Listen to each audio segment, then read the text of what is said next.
రజని 2 కోట్ల రూపాయలు తీసుకున్నారు. అప్పుడు పోలీసు అధికారులు బెదిరించితే 10 లక్షలు తీసుకున్నారు ఒక ఇద్దరు. ఇది తాజాగా విజిలెన్స్ ఇచ్చినటువంటి నివేదిక.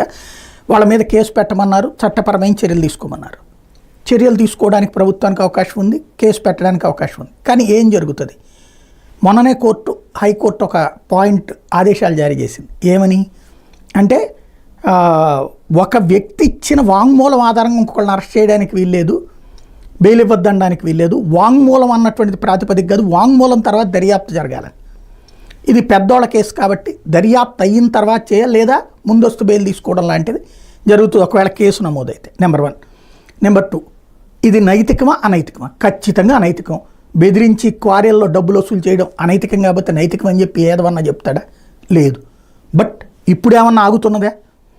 ఇదే పత్రికల్లో రాస్తున్నారు కదా, క్వాడ్జి నెల్లూరు జిల్లాలో ఎట్లుంది, లేకపోతే ఇప్పుడు ఉన్నటువంటి గనులు ఎవరు తవ్వుకుంటున్నారు అన్నటువంటిది, గనులలో బెదిరించి డబ్బులు వసూలు చేసుకోవడం అన్నటువంటిది.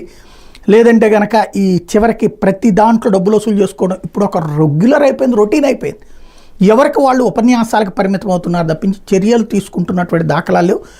ఇప్పుడు విడుదల రజని మీద చర్య తీసుకోవడాన్ని గురించి ఎవరు తప్పుపట్టక్కలేదు. సేమ్ టైం ఇవాళన్న గనుల్ని గనుల్లాగా ఉంచి గనుల చేతిలోకి పోకుండా చేస్తే అప్పుడు ఈ వార్తలకి ఈ వ్యవహారానికి ఒక సార్థకత ఉంటుంది.